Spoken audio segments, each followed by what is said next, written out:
మొదట reflection channel ప్రేక్షకులందరికీ నమస్కారాలు. ఇక్కడికి వచ్చిన అతిథులందరికీ, నా హిందూ బంధువులందరికీ, కిరీటం లేని ఛత్రపతి శివాజీలకు, కిరీటం లేని ఝాన్సీ లక్ష్మీబాయిలందరికీ నా నమస్కారం.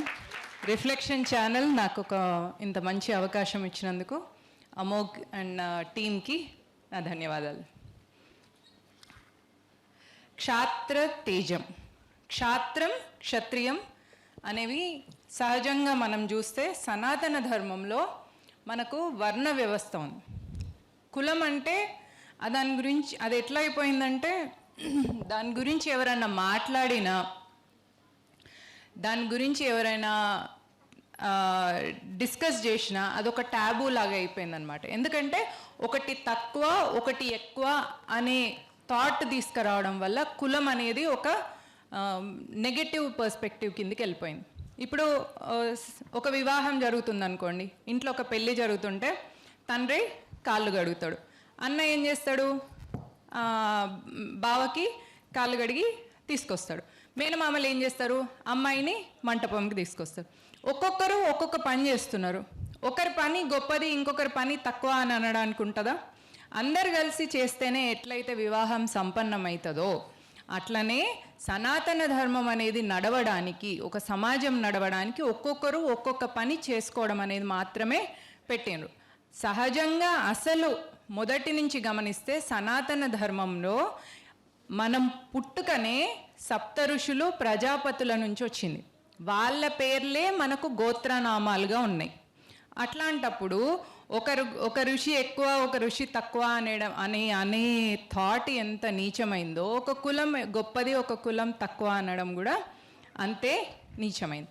కాబట్టి మనము ఒక కర్మయోగులుగా ఉండాలి అని చెప్పే సనాతన ధర్మంలో, అంటే ఏ పని చేసినా కూడా ఆ పనిలో మనం నిమగ్నమై పని చేసుకుంటూ వెళ్ళినప్పుడు దాని నుంచే మనము హయ్యెస్ట్ కాన్షియస్నెస్ని తీసుకుంటామని చెప్పినప్పుడు ఏ పని చేసినా కూడా చేసుకోవచ్చు. అయితే హిందుత్వానికి సనాతన ధర్మానికి ఎందుకు ప్రాబ్లం వచ్చింది, ఎక్కడ ప్రాబ్లం వచ్చింది అంటే, విదేశీయులు మన మీద దాడులు చేసినప్పుడు మన వ్యవస్థ మొత్తం చిన్నాభిన్నమైపోయింది. అది కుల వ్యవస్థ చిన్నాభిన్నమైపోయింది, వర్ణ వ్యవస్థ చిన్నాభిన్నమైపోయింది. అసలుగా అందరూ ఒకరితోనొకరు రిలేటెడ్గా ఉండేవాళ్ళు అనమాట. అంటే ఇప్పుడు ఒక పెళ్ళి చేసినప్పుడు, పెళ్ళి చేస్తే మొదటి పత్రిక చాకలి వాళ్ళకి ఇచ్చేవాళ్ళు. ఎందుకంటే వాళ్ళకు మొదటి పత్రిక ఇస్తే చల్లగా ఉంటారు ఆ దంపతులు అని. మరి అట్లాంటప్పుడు తక్కువ ఎందుకు అయిపోతుంది? ఇంకొక థింగ్ కూడా ఏముంటుందంటే, ఎప్పుడైతే ఇస్లాం దురాక్రాంతలు మన మీద దాడులు చేసి ఆడపిల్లల్ని, అమ్మాయిల్ని, వివాహితల్ని ఎత్తుకుపోవడం స్టార్ట్ చేసినప్పుడు సమాజంలో, అంటే ఆ ఊర్లో ఉన్న అన్ని వ్యవస్థల్లో ఉన్న వాళ్ళు, బలిష్టంగా ఉన్న వాళ్ళందరూ ఒక సమూహంగా మారి వాళ్ళు ఊరవతలుండి కాపాడిండ్రంట. వాళ్ళను మహాదిగలు అన్నారట. అదే మహాదిగలు వచ్చేసి మాదిగలు అయిపోయింది.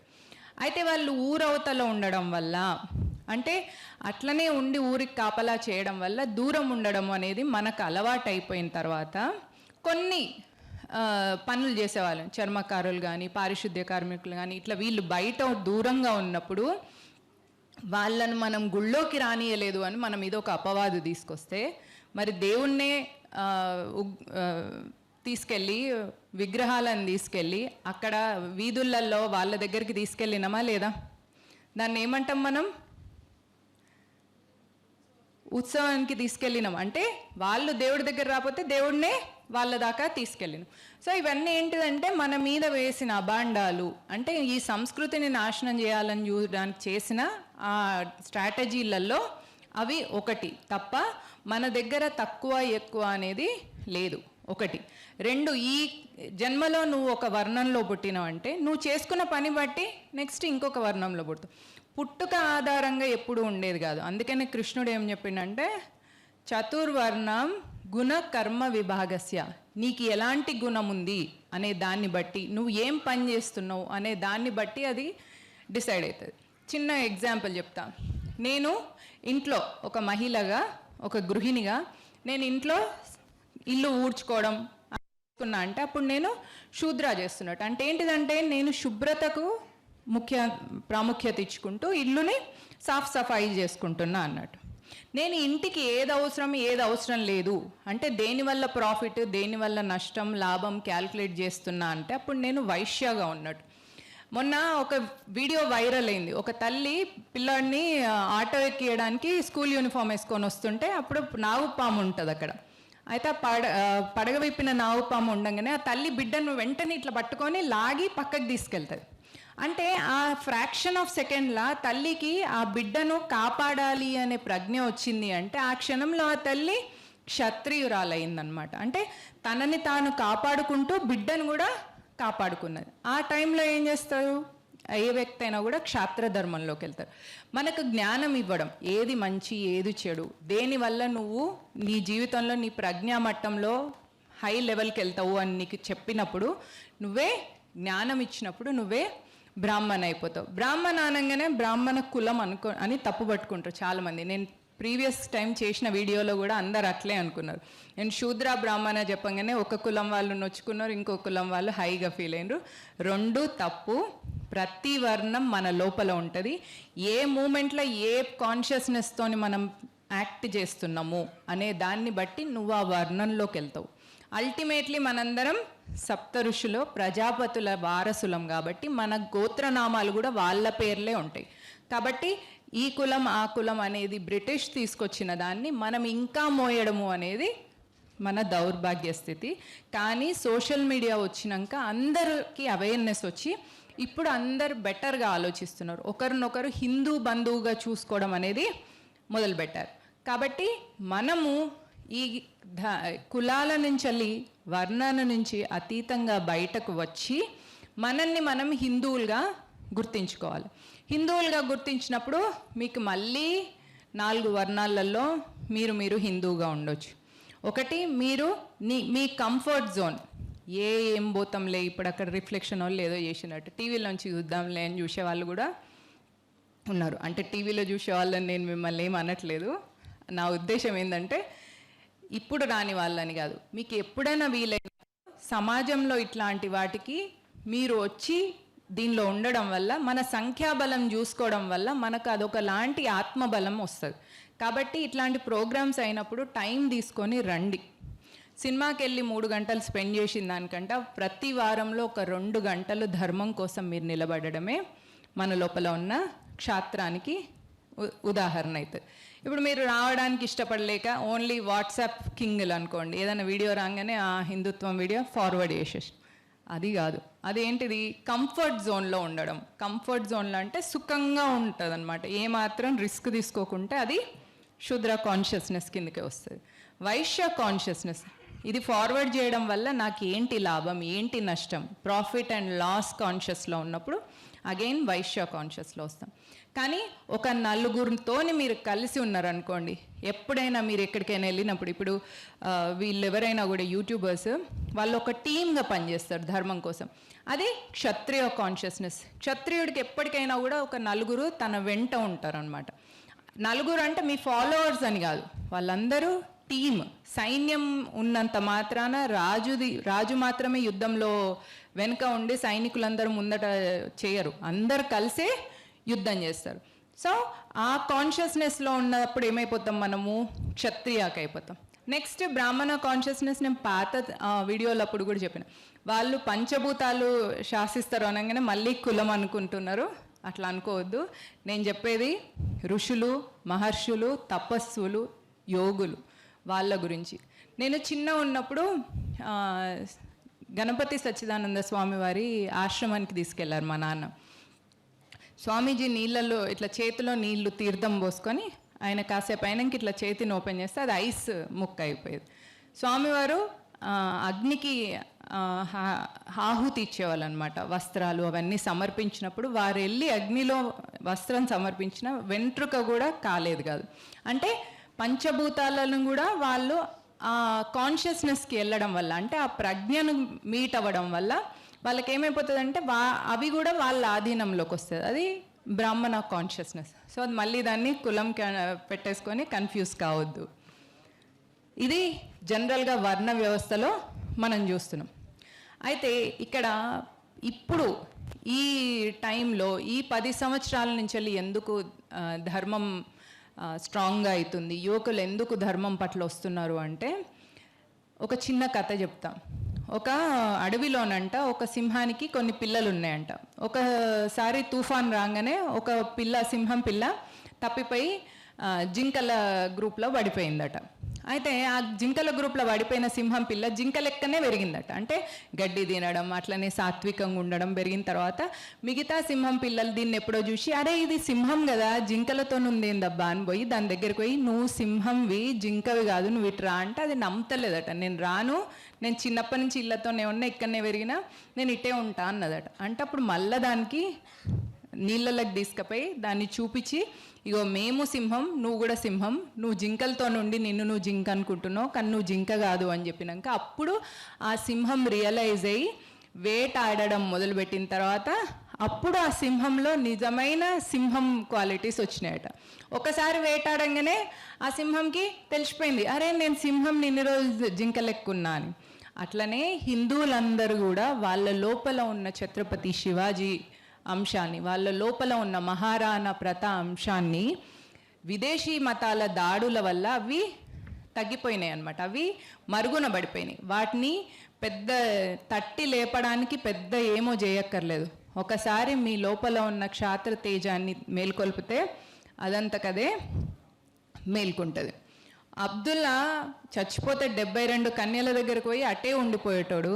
వాడికే అంత దమ్ముంటే మళ్ళీ ఇదే దేశంలో, మళ్ళీ ఇదే హిందూగా, మళ్ళీ జన్మెత్తుకునే అనే నమ్మకంతో ఉన్న మనము ఇంకెంత ధైర్యంగా ఉండాలి. కానీ మనం భయపడుతున్నాం. ఎందుకు అంటే తప్పిపోయిన సింహం పిల్లలాగా మనల్ని మనము జింకలు అనుకుంటున్నాం. కాబట్టి మనం జింకలమా?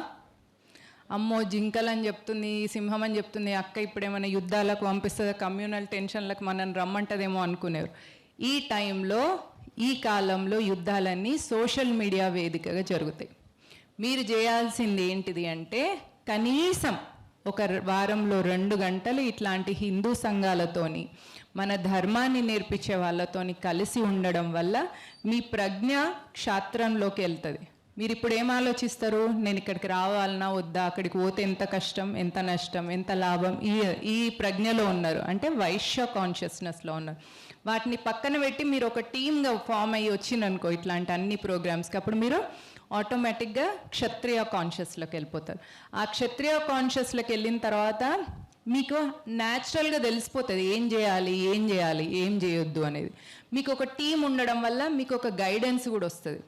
ఒక గొడవ అయిందనుకోండి, ఎవరితోనైనా గొడవ ఏదన్నా అయినప్పుడు మీరు ఒంటరిగా ఉంటే ఎట్లుంటుంది, నలుగురు మీకు వెంట వస్తే ఎట్లుంటుంది.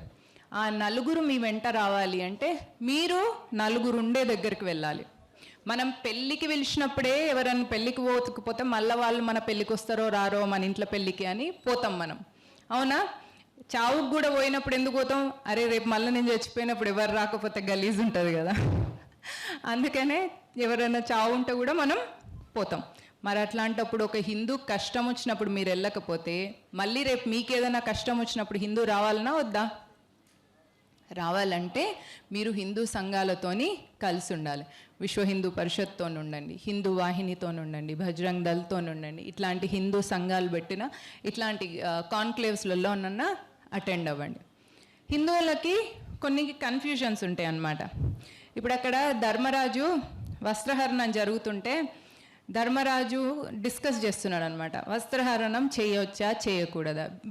దుర్యోధనుడు ఏమంటున్నాడు, నేను బరాబరి చేస్తా, ఎందుకంటే మీరు మాకు బానిసలు అయిపోయినరు అంటున్నాడు. అప్పుడు ధర్మరాజు డిస్కషన్ చేస్తున్నాడు, చేయొచ్చా చేయొద్దా, చేయకూడదు, నువ్వు మేము బానిసలమే కానీ చేయకూడదు. ఈ డిస్కషన్ నడుస్తుంటే అప్పుడు మీకు ఎవ్వరికి తెలియలేదు అని చెప్పేసి ద్రౌపది గివప్ చేసిన తర్వాత అప్పుడు శ్రీకృష్ణుడు వస్త్రం అందించిండు, అవునా కదా? ఇదైతే అందరికి తెలుసు కదా. మరి ధర్మరాజుకి ఎక్కువ జ్ఞానం ఉందా కృష్ణుడి కంటే?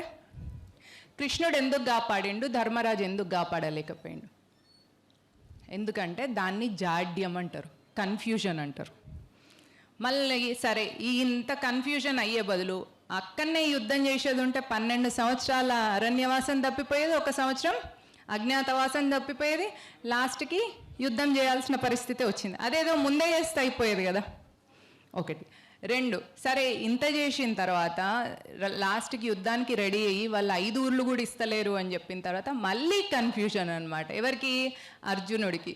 వీళ్ళని ఇప్పుడు చంపేసి ఆ రాజ్యం నేను తీసుకోవాలా అంటే ధర్మానికి సంబంధించినది వచ్చే వరకు హిందువులలో సహజంగా డిఎన్ఏలో ఉన్న ప్రాబ్లం ఏంటంటే ధైర్యం చేయలేకపోవడం. ఎప్పుడైనా మనం ఒకటి లోవర్ ధర్మ హయ్యర్ ధర్మ అని ఉంటుంది. లోవర్ ధర్మాస్ అంటే మీరు ఒక భర్తగా, ఒక భార్యగా, ఒక తండ్రిగా, ఒక కొడుకుగా మీకు కొన్ని బాధ్యతలు ఉంటాయి. వాటిని లోవర్ ధర్మాస్ అంటే బాధ్యతలను ధర్మబద్ధంగా నడిపిస్తాం కాబట్టి వాటిని ధర్మాస్ అంటారు. వాటిని లోవర్ ధర్మాస్ అంటారు. హయ్యర్ ధర్మ అంటే సమాజం పట్ల, దేశం పట్ల, ధర్మం పట్ల అంటే ఒక పెద్ద సమూహం పట్ల మీకున్న బాధ్యతని హయ్యర్ ధర్మ అంటారు. ఆ హయ్యర్ ధర్మాకి మీరు వెళ్ళి చేసినప్పుడు మీకు అక్కడ ప్రతిఫలంగా ఏం రాదు. కానీ లోవర్ ధర్మాస్లో మీరు చేస్తున్నప్పుడు ఇన్సెక్యూరిటీ, ఇప్పుడు నేను ఇంట్లో పని చేయకుండా వచ్చేసిన అనుకో మా వారికి కోపం వస్తుంది. కోపం వస్తే ఇద్దరికి డిస్టర్బెన్స్ అవుతుంది. పిల్లల్ని చూసుకోలేదనుకో నలుగురికి తెలుస్తుంది, ఇంట్లో అత్తకు కానీ వీళ్ళందరికీ తెలుస్తుంది. కాబట్టి అక్కడ ఒక భయంతో, ఇన్సెక్యూరిటీతోని, కంఫర్ట్ జోన్తో ఆ ధర్మాలను కాపాడుకుంటాం లోవర్ ధర్మాస్ని. హయ్యర్ ధర్మానికి మనం వెళ్ళినప్పుడు ఏమైపోతుంది అంటే అక్కడ ఎలాంటి మనకు రాదు, లాభం ఉండదు, ప్లస్ మనకేం కూడా ఒక 10 మంది వచ్చి అప్రిషియేట్ చేసేది ఉండదు, ఏది ఉండదు. కానీ ఏమవుతుంది? ఆత్మానందం అనేది వస్తుంది. ఆత్మానందం వచ్చినప్పుడు సహజంగా మీ లోపల ఆనందమైన స్థితి వచ్చినప్పుడు, మీ ప్రజ్ఞ ఇంప్రూవ్ అయినప్పుడు మీ లోపల ఒక తేజం వస్తుందండి, ఒక తేజస్సు కనిపిస్తుంది. మీ మొహంలో అది వెలుగు వస్తుంది. ఆ వెలుగు మీరు జిమ్కి వెళ్తేనో బ్యూటీ పార్లర్కి వెళ్తేనో వచ్చేది కాదు, సహజంగా లోపల నుంచి వచ్చేది అనమాట. దాన్నే తేజం అంటారు. ఆ తేజమే క్షాత్ర తేజం. సో ఆ క్షాత్ర తేజంలో ఏముంటుంది అంటే సమాజం మొత్తాన్ని తన బిడ్డలుగా తీసుకోగలిగే అంత కెపాసిటీ ఉంటుంది. ఇప్పుడు నేను నా పిల్లలు మాత్రమే నా పిల్లలు అని అనుకొని వాళ్ళనే చూసుకున్నా అనుకోండి, నేను ఒక మామూలు మహిళగా ఉండిపోతా, నా ప్రజ్ఞ కూడా అదే లెవెల్లో ఉంటుంది. కానీ నేను యావత్ హిందూ సమాజాన్ని, నా ధర్మాన్ని, నా ఈ దేశంలో ఉన్న ప్రతి ఒక్కరు నా బిడ్డలుగా నేను అనుకొని బయటకు వచ్చి పనిచేసినప్పుడు నా లోపల ఒక తేజస్సు వస్తుంది. ఆ తేజస్సే క్షాత్ర తేజం. ఆ తేజస్సు ఆడ మొగ అనే తేడా లేకుండా ఎవరికైనా వస్తుంది. ఎందుకంటే అది ఆత్మవృద్ధి జరుగుతుంది. ఆత్మవృద్ధి అంటే మీరు అంటుంటారు నేను నేను నేను అని, నా కాలు నా చెయ్యి అని అంటాం కానీ నేను చెయ్యి నేను కాలు అనం. ఎందుకంటే సహజంగా హిందువులలో స్పిరిచువాలిటీ అని ఉంటుంది, అంటే ఆత్మజ్ఞానం అనేది ఉంటుంది. అందుకనే మన గీతలో శరీరం కాలిపోయేదని చెప్తారు, కానీ ఆత్మకి చావు లేదు, అది లేదు అన్నీ చెప్తారు. సో దాన్ని ఇంప్రూవ్ చేసుకోవడమే మన ప్రజ్ఞ అనేది. ఈ సంవత్సరం ఎట్లా ఉన్నామో వచ్చే సంవత్సరానికి మన లోపల ఇంప్రూవ్మెంట్ ఉండాలి. ఎట్లయితే మనకు డబ్బుల్లో ఇంప్రూవ్మెంట్, శాలరీలో ఇంప్రూవ్మెంట్, లేదా మన లైఫ్ స్టాండర్డ్ లివింగ్ దానిలో ఇంప్రూవ్మెంట్ ఎట్లయితే ఉంటుందో ప్రజ్ఞలో ఇంప్రూవ్మెంట్ కూడా ఉండాలి. ప్రజ్ఞలో ఇంప్రూవ్మెంట్ ఎట్లా వస్తుంది? ఈజీగా ప్రజ్ఞలో ఇంప్రూవ్మెంట్ రావడానికి సోర్స్ క్షాత్ర తేజం. మీ లోపల ఉన్న ఛత్రపతి శివాజీని మేల్కొల్పి నలుగురితో కలిసి ధర్మం కోసం పనిచేయండి. మీ లోపల సహజంగా ఉన్న ఝాన్సీ లక్ష్మీబాయిని మేల్కొల్పితే మీకు సహజంగా ఉన్న మీ లోపల ఉన్న ఆ క్షాత్ర తేజం అనేది మేల్కొంటుంది. ఇక్కడ యాక్చువల్లీ చాలా తక్కువ మంది మహిళలు వచ్చిండ్రు. నేను చాలా అప్సెట్ ఉన్నా. బట్ దెన్ నా గెస్ ఆన్లైన్లో అన్న మహిళలు ఉండి ఉంటారు, చూస్తుంటారు. వాళ్ళ కోసం నేను ఒక చిన్న విషయం చెప్పాలనుకుంటున్నా. మనము ఒక మగవాళ్ళు 10 సార్లు ఒక పని చేస్తే వాళ్ళకు వచ్చే పేరు ఆడపిల్లలు 3-4 సార్లు చేయంగానే వచ్చేస్తుంది. ఎందుకు వస్తుంది అంటే ఎందుకంటే భారతదేశంలో ఉన్న హిందూ మగవాళ్ళు, ఫర్ దట్ మ్యాటర్ క్రిస్టియన్ ముస్లిం మగవాళ్ళు అయినా ఈ దేశంలో పుట్టిన వాళ్ళకు చిన్నప్పటి నుంచి కూడా తల్లి మాట వినడం, తర్వాత అక్క మాట వినడం, చెల్లెల మాట వినడం, భార్య మాట వినడం, కూతురు మాట వినడం అనేది అలవాటైపోయి ఉంటుంది. కాబట్టి వాళ్ళు సహజంగా ఆడవాళ్ళ మాట వింటారు. కాబట్టి మన లోపల ఒక తల్లిని, ఒక చెల్లిని, ఒక కూతురు లాంటి అట్లా చూసే భావం భారతీయ మగవాళ్ళకు ఉండడం వల్ల మనం చెప్తే ఒక విషయం ఈజీగా వెళ్తుంది. మగవాళ్ళు 10 సార్లు చెప్పిన దానికంటే కూడా మనం చెప్తే ఈజీగా వెళ్తుంది అనమాట. నేను 2018లో అమెరికా నుంచి వచ్చినాక అప్పటి నుంచి యూట్యూబ్ స్టార్ట్ చేసిన. నాకంటే ముందు లలిత్ గారు, కరుణాకర్ గారు వీళ్ళందరూ చాలా ఛానల్స్లో ఉండే. కానీ ఇప్పుడు నేను వాళ్ళంత పాపులారిటీ రావడానికి కారణం ఇదే. మన దేశంలో మహిళలు ఏదైనా చెప్తే మగవాళ్ళు పిల్లలు తేడా లేకుండా అందరూ వింటారు. కాబట్టి నేను మహిళల్ని బయటికి వచ్చి ధర్మం గురించి మాట్లాడమని, సోషల్ మీడియాలో యాక్టివ్గా ఉండమని, మన ధర్మం మీద ఎట్లాంటి దాడులు అయితే జరుగుతున్నాయో, మెయిన్గా మన ధర్మం మీద జరిగే దాడులు 3. 1 గుడి, 2 బడి, 3 ఒడి. గుడి మన అయోధ్య రామ జన్మభూమి లాగా ఎన్నో దేవాలయాల మీద దాడులు జరిగినాయి. దానితో ఏమైపోతుంది, మన మనోబలం తగ్గిపోతుంది. 1. 2 బడి, మన గురుకులాలను మొత్తం నాశనం చేసేసి ప్రతి కులం వాళ్ళు కూడా ఒక వ్యాపారంగా ఉండే, అంటే ఎంటర్‌ప్రెన్యూర్‌షిప్ ఉన్న మన దేశాన్ని మొత్తంగా నాశనం చేసి గురుకులాలను తీసేయడం వల్ల మన బడి కూడా, మన బడిలు కూడిపోవడం వల్ల మన ఆత్మబలం మళ్ళీ తగ్గిపోయింది. 3 ఒడి, అంటే ఒక ఆడపిల్లను ఎత్తుకెళ్ళడం వల్ల, అట్లా అప్పట్లో ఆడపిల్లలను ఎత్తుకుపోవడం వల్ల రాత్రిళ్ళు పెళ్ళిళ్ళు చేయడం, పెళ్ళిగాని అమ్మాయిలను అట్లా పెళ్ళిళ్ళు చేస్తే పెళ్ళైన అమ్మాయిలను వదిలేసి పెళ్ళిగాని వాళ్ళని వేసుకుపోయేటవాళ్ళు. పెళ్ళిగాని వాళ్ళని తీసుకెళ్తున్నారని చిన్నప్పుడే పెళ్ళిళ్ళు చేయడం వల్ల బాల్య వివాహాలు. అట్లా వదిలేసినప్పుడు వితంతువులుగా ఉన్న వాళ్ళని కూడా తీసుకెళ్ళేయడం వల్ల, వాళ్ళని తీసుకెళ్తే వాళ్ళు వెళ్ళి వాళ్ళని ఒక 3-4 నెలలు ఉంచుకొని వదిలేసిన తర్వాత ఒకవేళ వాళ్ళకు ప్రెగ్నెన్సీ వస్తే ఆ బిడ్డకు లెజిటిమేట్ ఫాదర్ లేకుండా ఉండేది. ఇట్లాంటివన్నీ చేయడం వల్ల మనం వేరే ఒక సొల్యూషన్ కనుక్కోవడం వల్ల మన మీద ఆ సొల్యూషన్కి అబాండాలు వేయడం, ఇవన్నీ మన గుడిని, బడిని, ఒడిని, ఈ 2 ఎడారి మతాల వల్ల, ఈ 2 విదేశీ మతాల వల్ల చాలా కోల్పోవడమే కాకుండా ఇప్పుడు మన దేశంలో ఉన్న ముస్లింలు, క్రిస్టియన్లు కూడా ఒకప్పుడు హిందువులే, వాళ్ళు మతం మారిపోయి వాళ్ళే మనకు శత్రువులు అయిపోయినారు. అంటే మన వేలుతో మన కన్నునే పొడుచుకోవడం అనేది చేయించిండ్రు అనమాట. వాళ్ళు చేసి పోయినరు, మనం దాన్ని కంటిన్యూ చేస్తున్నాం. అంటే మనం వాళ్ళని ఓన్ చేసుకోవాలి. అంటే వాళ్ళు తిరిగి మన ధర్మంలోకి రావడానికి తగిన యాంబియన్స్ని మనం క్రియేట్ చేయాలి. ఆ యాంబియన్స్ని మనం క్రియేట్ చేయలేకపోయినాం కాబట్టి మనకి ప్రాబ్లం. కాశ్మీర్ ఫైల్స్ సినిమా అందరు చూసిండ్రు కదా. కాశ్మీర్ ఫైల్స్లా ఒకప్పుడు అక్కడ ముస్లిం దురాక్రాంతలు వచ్చి ఆడపిల్లల్ని ఎత్తుకుపోవడం, మన వాళ్ళని బలవంతంగా మతం మార్చడం చేసిన తర్వాత, వాళ్ళు వెళ్ళిపోయిన తర్వాత వాళ్ళందరూ అడిగిండ్రట, మేము మళ్ళీ తిరిగి వచ్చేస్తాం సనాతన ధర్మంలోకి, మేము ఇప్పుడు ముస్లింలుగా ఉండము అని వాళ్ళు అడిగితే, మీరు మతంలోకి వెళ్ళిపోయినప్పుడు వాళ్ళకు వాళ్ళ పద్ధతుల ప్రకారం గోమాంసం తినిపించడం అట్లాంటి పిచ్చి పిచ్చి పనులన్నీ చేసిన, అంటే ధర్మభ్రష్టులుగా చేసిన. సో మేము ఇట్లా ధర్మభ్రష్టుగా అయిపోయినాం కాబట్టి మేము మళ్ళీ తిరిగి స్వధర్మంలోకి వస్తామని అడిగితే, కాశ్మీర్లో ఉన్న హిందువులు అన్నారట, మీరు ఒకసారి ధర్మభ్రష్టులు అయిపోయినారు, ఇంకా మిమ్మల్ని మేము మళ్ళీ తీసుకొని మీరు అట్లే ఉండండి అన్నారట. అంటే అప్పుడు వాళ్ళు శపథం చేసిండ్రట, మమ్మల్ని ఎట్లయితే మార్చిండ్రో మిమ్మల్ని కూడా మేము అట్లే చేస్తామని. అట్లా చేయడం వల్లనే కాశ్మీర్ ఫైల్స్ అట్లా అయింది. కాబట్టి మనం ఏం చేసుకోవాలి అంటే, మన లోపల మనం రిఫార్మ్ చేసుకోవాలి. మన లోపల మనం భేదాలు లేకుండా అన్ని కులాల వాళ్ళను, అన్ని వర్గాల వాళ్ళను, అంటే వీడికి తక్కువ ఆస్తి ఉంది అంటే స్థాయి తక్కువ ఉందని కానీ, కులం తక్కువ ఉందని, నాది ఎక్కువ కులం అనే ఇట్లాంటి మూర్ఖపు ఆలోచనల నుంచి బయటకు వచ్చి, జై శ్రీరామ్ అని ఒక చీమ అన్న, ఎలుక అన్న దాన్ని మన హిందూ బంధువుగా, మనవాడుగా మనం ఓన్ చేసుకోగలిగినప్పుడు, అప్పుడు అంత విశాలమైన హిందూ భావం మనందరి లోపల వచ్చినప్పుడు వాళ్ళు మన మతంలోకి రావడానికి అక్కడ రెడీగా ఉన్నారు. కానీ మనం వాళ్ళు కన్ఫ్యూజన్లు ఉన్నారు. వస్తే మిమ్మల్ని ఎందులో వేస్తారు, ఏ బ్యాచ్లు వేస్తారు, మీరే కొట్టుకుంటున్నారు కదా అని. సో మరి మనం కొట్టుకుంటున్నాం కదా, ఆపేయాలి కదా. మనం ఆపేసుకొని మనము కలిసిగా ఉన్నప్పుడు వాళ్ళకు స్పేస్ వస్తుంది. అప్పుడు వాళ్ళు వచ్చేస్తే అప్పుడు మన దేశం తప్పకుండా విశ్వబంధు అయిపోతుంది, విశ్వమిత్ర అయిపోతుంది. మోదీ మన దేశంలో ఉన్న ప్రజలందరికీ కోవిడ్ వ్యాక్సిన్ ఇవ్వడమే కాకుండా 25 కోట్ల వ్యాక్సిన్స్ వేరే దేశానికి పంపించాం. ఎందుకు పంపించినాం?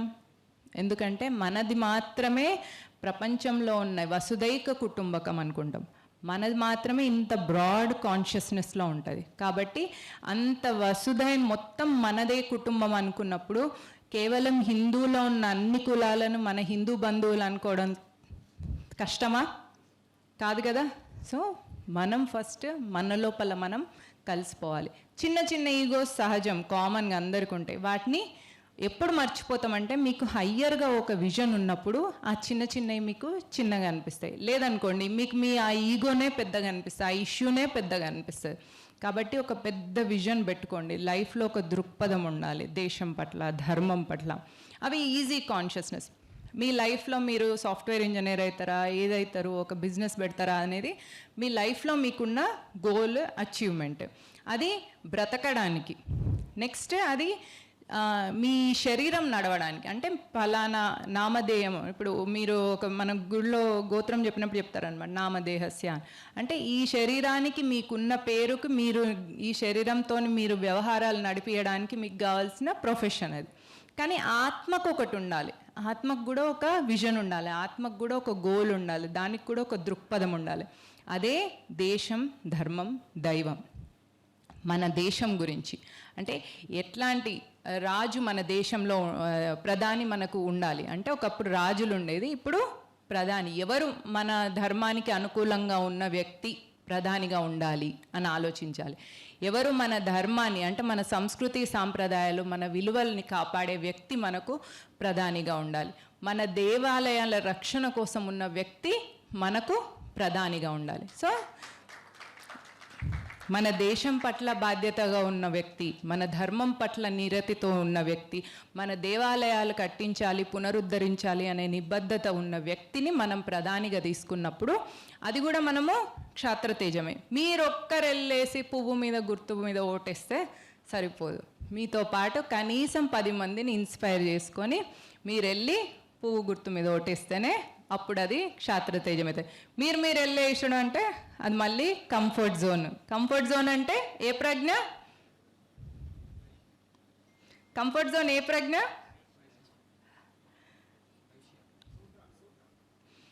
లాభం నష్టం వైశ్య ప్రజ్ఞ, క్షాత్రతేజం క్షత్రియ ప్రజ్ఞ, జ్ఞానం ఆధ్యాత్మికం అది బ్రాహ్మణ ప్రజ్ఞ.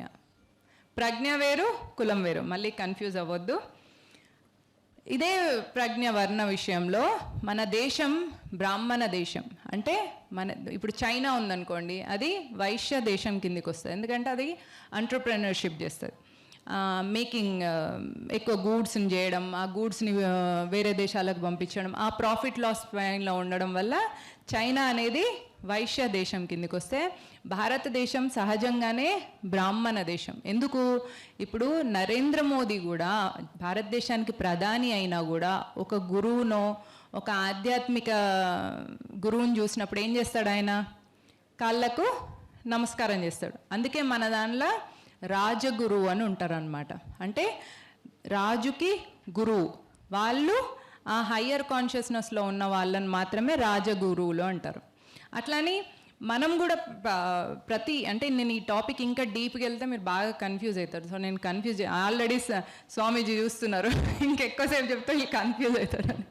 కాబట్టి మన దేశం ఇంత గొప్ప దేశం, ఇది ఆధ్యాత్మిక చింతన ఉన్న దేశం. అందుకే మిథిలా దేశపు రాజును మనం రాజ ఋషి అన్నాం అనమాట. అంటే ఋషి కూడా రాజు అయ్యే గొప్ప ప్రజ్ఞలో ఉన్నది మన దేశం. మన దేశంలో ఇంకొకటి కూడా ఉంటుంది. మన దేశాన్ని బ్రిటిష్ లూటీ చేసుకొని వెళ్ళిండు, సంపదను మొత్తం లూటీ తీసుకొని వెళ్ళిండ్రు కదా. అయినా కూడా మనం ఏదైనా కాపాడుకున్నాం, మన సంస్కృతి సాంప్రదాయాలని మనము కాపాడుకున్నాం. అంటే లక్ష్మిని వాళ్ళు లూటీ చేసుకొని వెళ్ళినా మనం దేన్ని కాపాడుకున్నాం? సరస్వతిని కాపాడుకున్నాం. సరస్వతిని కాపాడుకోవడం వల్ల ఏమవుతుంది అంటే లక్ష్మిని తర్వాత మనము సంపాదించుకోవచ్చు. ఇప్పుడు మీ దగ్గర బాగా డబ్బులు ఉన్నాయి, మీకు ఎంబీబీఎస్, ఐఏఎస్, ఐపీఎస్ సీట్ వచ్చేస్తుందా? వస్తుందా? డౌటే, కన్ఫ్యూజన్. కానీ మీ దగ్గర ఐఏఎస్, ఐపీఎస్ సాధించే కెపాసిటీ ఉంది, ఎంబీబీఎస్ టాప్ ర్యాంక్ తెచ్చుకునే కెపాసిటీ ఉంది. అప్పుడు మీకు డబ్బులు వస్తాయా? న్యాచురల్గా వస్తాయి. అంటే సరస్వతిని పెంపొందించుకుంటే ఆటోమేటిక్గా లక్ష్మి తనంత కదా వచ్చేస్తుంది. కాబట్టి బ్రిటిష్ వాడు లూటీ చేసుకొని వెళ్ళినప్పుడు మన వాళ్ళు, మన పూర్వీకులు మన సంస్కృతి సాంప్రదాయాల్ని మన కాపాడుకునే ప్రయత్నం చేసిండ్రే తప్ప ఆ లూటీ చేసిన దాని గురించి బాధపడలే. అంటే లక్ష్మిని వదులుకున్నారు కానీ సరస్వతిని, జ్ఞానాన్ని అలాగే జాగ్రత్తగా కాపాడాను. నేను మొదటగా ఒక కథ చెప్పిన, సింహంకి డిఎన్ఏను అంటే వేటాడడం తెలుసుకొని తనని తాను సింహం అని తెలుసుకున్న వెంటనే ఆ సింహం అయిపోయింది. అట్లే మన డిఎన్ఏలో కూడా మన ఋషుల పరంపర ఉంది. మన దేశం అంటే ఒక ఋషుల పరంపర. ఆ పరంపర అనేది మన డిఎన్ఏలో ఉంది. జస్ట్ మీకు తెలియజేస్తే చాలు, మీ లోపల ఉన్న శివాజీ మేల్కొంటాడు, మీ లోపల ఉన్న సహజంగా ఉన్న ఝాన్సీ లక్ష్మీబాయి మేల్కొంటుంది. ఇక్కడికి వచ్చిన అమ్మాయిలకు చెప్తున్నా, మీకు స్పెసిఫిక్గా గర్ల్స్కి, అన్మ్యారీడ్ గర్ల్స్కి, మీరు బుల్లెట్ బండెక్కి వచ్చే తప్ప అని డ్యాన్సులు చేస్తే ఎవడు బుల్లెట్ బండి వేసుకొని వస్తాడా అని బండి ఎక్కిపోదామని చూస్తారు. మీరు బుల్లెట్ బండి తోలేలాగా మిమ్మల్ని మీరు మలుచుకోండి. మీరు బుల్లెట్ బండి దోలే అలాంటి అమ్మాయిలు అయినప్పుడు మీకు ఆ బుల్లెట్ బండి దోలేంత క్షమత ఉందని గ్రహించిన శివాజీ లాంటి వ్యక్తి మిమ్మల్ని ఇష్టపడతాడు. మీరెప్పుడైతే అట్లాంటి క్షాత్ర తేజంతో ఉండి ఇంకొక క్షాత్ర తేజం ఉన్న అబ్బాయిని మీరు పెళ్లి చేసుకుంటే అప్పుడు మీరు ఒక శివాజీని అంటారు, అప్పుడు మీరు ఒక ఝాన్సీ లక్ష్మీబాయిని అంటారు. మీరు బుల్లెట్ బంగి పాటకి డ్యాన్స్ చేసిందంటే అక్కడికే మీ ఫైర్ మొత్తం పోతుంది. ఓకేనా? సో మీరు బాగున్నారు అని ఎవరన్నా అబ్బాయిలు అన్నారంటే అద్దంలో చూసుకుంటే మీకు తెలుస్తలేదా? వాళ్ళు చెప్పాల్సిన అవసరం ఏముంది మీకు? అవునా? వాళ్ళు చెప్పితే దానికోసం పడిపోవద్దు. మిమ్మల్ని ఎస్పెషల్గా బాగున్నావు అని ఎంబడి ఎందుకు పడుతున్నారు అంటే అది మాత్రమే కనిపిస్తుంది. కానీ మీ లోపల ఉన్నదాన్ని చూడాలి అంటే మిమ్మల్ని మీరు ఆ లోపల ఉన్నదాన్ని పెంచుకోవాలి. అదే క్షాత్ర తేజం. దాన్ని పెంచుకోవాలంటే మీరు ధర్మం కోసం పనిచేయాలి, దేశం కోసం పనిచేయాలి, మీ దైవ రక్షణ కోసం మీరు పనిచేయాలి, ఈ సంస్కృతి సాంప్రదాయాల్ని కాపాడడం కోసం పనిచేయాలి. ఇప్పుడు మగవాళ్ళు పెళ్ళయి ఉన్నారనుకోండి, వాళ్ళని చూస్తే హిందూ చెప్పరాదు, ముస్లిం చెప్పరాదు, క్రిస్టియన్ చెప్పరాదు. అవునా? అందరూ ఒకటేలా ఉంటారు. నార్మల్గా ఆడపిల్లని చూసిన అనుకోండి, ఎస్పెషల్గా ఒక పెళ్ళైన నల్ల పూసలు వేసుకోవడం, మెట్టెలు పెట్టుకోవడం, చీర కట్టుకోవడం, బొట్టు పెట్టుకోవడం, ఇవన్నిటిని సంస్కృతి సాంప్రదాయాలు అంటారు అన్నమాట. వీటిని కాపాడాల్సిన బాధ్యత మహిళల పైన ఉంటుంది. మగవాళ్ళు పిల్లల కోసం, భార్య కోసం, ఇంటి కోసం బ్రెడ్ ఎర్నింగ్ అంటారు కదా, దాని మీద వాళ్ళ టైం అంతా పోతుంది తప్ప వీటి మీద వాళ్ళకు టైం ఉండదు. కాబట్టి మనమే ధర్మం కోసం నిలబడాలి. ఎప్పుడైతే మనం మన ధర్మం కోసం నిలబడతామో ఈ దేశం అనేది సుభిక్షంగా ఉంటుంది. లాస్ట్ ఇంకా వచ్చేసినా సో లాస్ట్ వెళ్ళే ముందు రిఫ్లెక్షన్ ప్రేక్షకులకు, ఇక్కడికి వచ్చిన వాళ్ళందరికీ మీరు కూడా చెప్పాల్సింది ఏంటంటే, దేశం సుభిక్షంగా ఉండాలి అంటే, దేశం సంపన్నంగా ఉండాలి అంటే లక్ష్మీదేవి ఆశీస్సులు ఉండాలి కదా. ఏదైనా సంపన్నంగా ఉండాలన్నా, సుభిక్షంగా ఉండాలన్నా లక్ష్మీదేవి ఆశీస్సులు ఉండాలి. లక్ష్మీదేవి దేని మీద కూర్చుంటుంది? సో 13వ తారీఖు మీ అందరికీ నా ఆహ్వానం. మౌనిక సుంకర అనే నేను ఒక భారతీయ పౌరురాలిగా మీ అందరికీ ఆహ్వానం ఇస్తున్నాను. 13వ తారీఖు మీతో పాటు ఒక 10 మందిని తీసుకొని వచ్చి భారతదేశం సుభిక్షంగా ఉండాలని, సనాతన ధర్మం సుభిక్షంగా ఉండాలని, మన దేవాలయాలు సుభిక్షంగా ఉండాలన్నా, కమలం పువ్వు మీద ఉన్న లక్ష్మీదేవి ఆశీస్సులు మన దేశం మీద ఉండాలన్నా కమలం పువ్వు పైకే మీ మద్దతు తెలియండి. జై హింద్, జై భారత్.